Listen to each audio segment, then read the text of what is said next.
자, 여러분 안녕하세요. 오늘은요, 심장병의 4가지 원리, 그리고 심장병이 있을 때 나타날 수 있는 증상들에 대해서 한번 알아보는 시간을 갖도록 하겠습니다.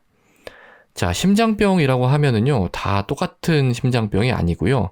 그 내부에는 좀 다른 원리들에 의해서 발생하는 병들이 모여 있습니다.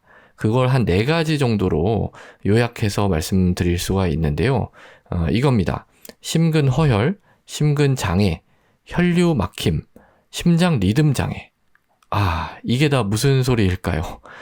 용어가 좀 어려운데요. 각각에 대해서 한번 알아보도록 하겠습니다. 사실 그렇게 어려운 내용은 아닙니다. 자, 첫 번째는 심근허혈입니다. 그래서 심장이 이렇게 있으면은요, 이 심장 근육 자체도 먹고 살아야 되겠죠. 얘도 에너지를 공급을 받아야 됩니다. 그렇게 공급을 받기 위해서는 심장 근육으로 혈류를 공급해주는 혈관에 문제가 생기면 안 됩니다. 그 혈관이 바로 요 관상동맥이에요. 여기 있죠. 여기 빨간색. 여기도 있죠. 근데 이제 이런 혈관에 문제가 생기면 이 심장 근육으로의 산소 공급이 잘 안 됩니다. 무슨 얘기냐면은 산소 요구량이 산소 공급량보다 많아집니다. 그러니까 나는 지금 산소가 부족해. 이렇게 외치고 있는 그런 상황이 되는 것이죠. 그게 이제 심근허혈입니다. 자, 우리가 조금만 숨을 못 쉬어도 굉장히 불편하죠. 어렵습니다. 근데 심장은 더 심하겠죠. 얘는 매일매일 매 초마다 계속 뛰어야 되는 기관이기 때문에 산소가 조금이라도 모자라면 그걸 막 표시를 합니다. 그 표시가 흉부 불편감, 가슴이 답답하다 또는 가슴이 아프다 이런 형태로 나타나게 되는 것이죠. 이게 이제 첫 번째 원리입니다. 자, 그 다음에 두 번째는요, 심근장애입니다. 자, 심장 근육은 딱 2가지 일을 하는데요. 뭐냐면 수축하는 일. 수축을 해야 피를 내보낼 수가 있으니까요. 그리고 두 번째는 이완하는 일입니다. 그래서 이 2가지 일을 하는데요. 이 2가지 일 중에 어떤 것이라도 잘 못하게 되면 문제가 생깁니다. 그게 바로 이 심근장애예요. 그래서 이 심근이 제대로 일을 하지 못하게 되면 먼저 피로감이 발생을 할 수가 있고요. 또 이 심실 뒤쪽에는 뭐가 있냐면 혈관계가 있어요. 그러니까 심장이 일을 제대로 하지 못하면 이 뒤에 있는 혈관계에 혈류가 누적이 되겠죠. 압력이 가해진단 말입니다. 그래서 여기에서 좀 질질질질 이렇게 물이 새어나가게 됩니다. 그렇게 체액이 축적이 되면 그게 부종이 되는 겁니다. 몸이 붓는 이유가 심장병 때문인 경우도 있습니다.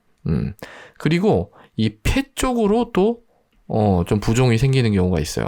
우리가 보통 전신, 예를 들면 뭐 발이라든지 손이라든지 이런 곳이 붓는 게 아니라 이 폐 쪽이 붓게 되면은요, 숨이 차게 됩니다. 그래서 심장병의 증상으로서 숨참 증상이 나타날 수도 있는 겁니다. 이게 두 번째 원리예요. 자, 그 다음에 세 번째는요, 혈류막힘입니다. 혈류막힘. 이때의 혈류는 아까 첫 번째에서 다루었던 관상동맥의 혈류는 아니고요. 이 심장 내부에서의 혈류를 뜻합니다. 그러니까 심장 내부도 방이 4개로 구성이 되어 있습니다. 하나, 둘, 셋, 넷 이렇게. 그러니까 이 4방 사이에 긴밀하게 혈액이 왔다 갔다 하면서 제대로 된 방향으로 이동을 시켜줘야 됩니다. 그게 또 거꾸로 세면 안 되겠죠. 그런데 또 가는 길이 막혀 있어서도 안 될 겁니다. 그걸 이제 관장하는 것이 바로 여기 하얀색으로 보이는 판막입니다. 판막이요. 그러니까 이 판막에 문제가 생기게 되면 혈류가 막히게 되겠죠. 그래서 이 판막이 좁아지는 형태가 되게 되면 혈류가 막히게 되고 여기에서 이제 내부에서 정체가 발생하기 때문에 심장 근육이 제대로 펑션을 못하게 되는 것과 같은 증상, 그러니까 앞서 말씀드린 원리인 심근장애와 같은 증상이 발생을 할 수도 있습니다. 앞서 말씀드린 증상이 뭐였죠? 피로감, 그리고 부종, 폐우열 이런 증상들이었어요. 이런 증상이 이 판막 질환으로 인한 혈류 막힘에서도 그대로 나올 수가 있다라는 이야기입니다. 자, 마지막은요, 심장의 리듬 장애입니다. 그래서 이걸 영어로는 아리드미아, 그러니까 리듬이죠. 이게 RITHM 이러면 이건 리듬입니다. 근데 A가 붙었으니까 뭔가 문제가 있다는 뜻이에요. 그러니까 심장은요, 다른 장기와는 다르게 굉장히 전깃줄이 촘촘하게 연결이 되어 있습니다. 그래서 이 전깃줄대로 흥분이 돼야지 제대로 일을 할 수가 있는 그런 기관이에요. 근데 그 전깃줄이 뭔가 꼬이거나 문제가 생기거나 다른 이상한 전깃줄이 만들어지거나 이러면 이제 심장에 리듬 장애가 올 수가 있는 겁니다. 그게 이제 우리가 보통 말하는 부정맥이 되는 것이죠. 이런 경우는요, 보통 갑작스럽게 증상이 일어납니다. 두근두근 거린다 라고 많이 오시고요.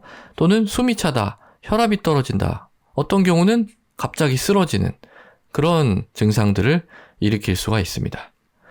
자, 이렇게 4가지의 원리에 의해서 앞서 말씀드린 걸 쭉 요약을 해보면 호흡곤란, 가슴 답답증 또는 가슴이 아플 수도 있겠죠. 흉통 또는 부종, 몸이 붓거나 실신, 쓰러지는 이런 증상이 나타날 수도 있습니다. 그런데 주의해야 될 거는요. 지금 말씀드린 이런 증상이 있다고 해서 꼭 심장병이 있는 것은 아니에요. 자, 예를 들어 볼게요. 제가 호흡곤란 말씀드렸죠. 그럼 숨 차다고 해서 전부 다 심장병일까요? 그렇진 않습니다. 호흡곤란을 일으킬 수 있는 병은 굉장히 많아요. 대표적으로 심장병이 있을 뿐이죠. 그래서 심장, 그리고 혈관에 문제가 있어도 호흡곤란이 올 수가 있고요. 그 다음에 또 폐에 문제가 있어도 호흡곤란이 올 수가 있습니다. 그래서 뭐 폐 질환으로는 이제 공기가 지나다니는 길에 문제가 생기는 경우, 또는 이 폐 실질 자체에 문제가 생기는 경우, 또는 폐를 싸는 막, 흉막에 문제가 생기는 경우, 이렇게 또 나눠볼 수가 있고요. 그런 경우가 아닌 또 호흡곤란도 있을 수 있어요. 이게 흔한 게 걱정이죠, 걱정. 불안, 초조. 불안하고 초조하고 그러면은 숨이 차다 이렇게 느낄 수가 있습니다. 그런 이유로도 호흡곤란이 올 수가 있기 때문에 호흡곤란이 온다고 해서 반드시 이게 심장병이다 이렇게 얘기를 할 수는 없지만 그래도 가능성을 따져봐야 될 필요는 있다는 거죠. 자, 흉통, 흉부 불편감 이것도 마찬가지입니다. 심장병 말고도요. 혈관 문제에 의해서도 생길 수가 있고 호흡기 문제에 의해서도 이 가슴이 아픈 증상이 생길 수가 있습니다. 또는 좀 독특하게도 위장관계에 문제가 있어도 가슴이 아플 수 있어요. 예를 들면 위궤양이라든지 역류성 식도염 이런 경우도 가슴이 아프다 이렇게 오시는 경우가 종종 있습니다. 그거 말고도요. 근육 또는 뼈, 갈비뼈가 부러져도 가슴이 아파서 오실 수가 있겠죠. 또는 신경에 문제가 있어서도 올 수가 있는데요. 이 대표적인 게 대상포진입니다. 조스터. 이 대상포진이 이 흉부 쪽에 오게 됐을 때 그런 경우에 또 흉통으로 증상이 나타날 수가 있습니다. 자, 그 다음 부종도 마찬가지예요. 몸이 붓는 것도 자, 심장 말고도요. 혈관, 림프, 간, 콩팥, 갑상선 기능이 떨어지면 그럴 수 있죠. 또는 연부 조직 자체의 문제, 또는 혈전이 생겨서 막히는 경우 등등 굉장히 다양한 그런 원인이 있을 수가 있어요. 실신도 마찬가지입니다. 실신은 크게 심장의 문제와 또 신경의 문제로 나눌 수가 있겠죠. 그래서 각각의 증상별로 자세하게 병력을 갖다가 좀 확인을 해서 감별을 하는 것이 필요합니다. 그래서 뭐가 필요합니까? 바로 검사가 필요한 거예요. 이 검사에는 다양한 검사를 할 수가 있는데 심전도, 간단하게는 심전도, 또 조금 이제 고급 검사로는 심장 초음파나 관상동맥 조영술 같은 검사를 통해서도 우리가 이 심장병의 여부를 확인을 해볼 수가 있는 것이죠. 그래서 저 같은 경우에는요, 일단 호흡곤란이 있다고 오시면 그런 경우에는 뭐 불안이나 초조나 뭐 이런 거를 배제를 하고 난 다음에는 이 심전도 그리고 흉부 X선 검사 이거는 꼭 해보는 편입니다.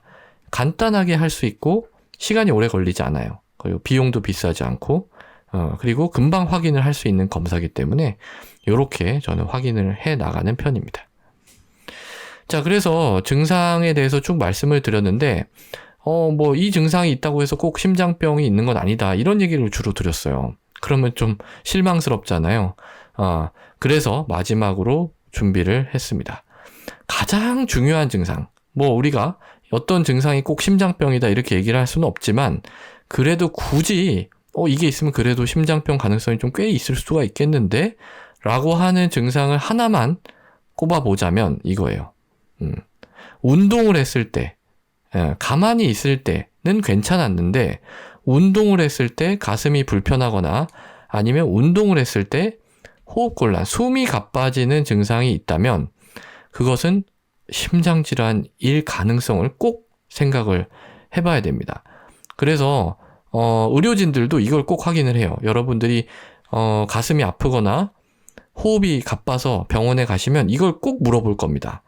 혹시 가만히 있을 때 괜찮은데 운동을 했을 때 아프신 거예요? 아니면은 가만히 있을 때도 아프신 거예요? 이렇게. 이 질문이 굉장히 중요한 그런 키 퀘스천이 되는 것이기 때문이죠. 그래서 예를 들면은 이게 반대로 운동할 때는 증상이 없는데 가만히 있을 때는 좀 불편하다. 이런 식이 되면은 아닐 가능성이 높다. 이렇게 볼 수도 있는 겁니다. 그래서 결론은요, 우리 평상시에 관리하는 것이 무엇보다도 중요하다라는 겁니다. 왜냐하면 이러한 병들의 위험 인자가 전부 고혈압, 당뇨, 고지혈증 같은 우리가 흔히 접할 수 있는 성인병이기 때문이죠. 비만, 흡연도 마찬가지예요. 담배를 무조건 끊으셔야 하는 겁니다. 자, 그래서 이런 식으로 이제 오십니다. 고혈압, 당뇨, 흡연, 담배를 태우시는 분이 뭔가 가슴이 불편해서 오셨다. 그러면은 저는 꼭 이걸 확인합니다. 운동을 했을 때 가슴이 더 아픈지, 더 숨이 가쁜지, 평상시보다 더 이런 것들이 악화되었는지를 먼저 확인을 하고요. 이런 위험인자가 있죠, 지금. 고혈압, 당뇨, 흡연 같은 위험인자가 있기 때문에 적극적인 검사를 진행을 하게 됩니다. 기본적으로 심전도와 흉부 엑스선 검사는 꼭 진행을 하죠. 왜냐하면 이 관상동맥 질환이 있으면 이거는 치명적이에요. 갑자기 사람이 넘어갈 수가 있기 때문에 꼭 검사를 하는 편입니다. 자, 그래서 오늘의 내용을 요약해 볼게요. 첫 번째, 심장병의 4가지 유형 말씀드렸죠. 허혈, 그리고 심근, 장애, 수축과 이완 장애로 나눌 수가 있고 판막의 장애, 그리고 부정맥 이렇게 4가지가 있다고 했습니다. 그 다음에 심장병의 증상도 크게 4가지 말씀드렸죠. 호흡곤란, 그리고 흉부 불편감 또는 흉통, 몸이 붓는 부종, 그리고 실신.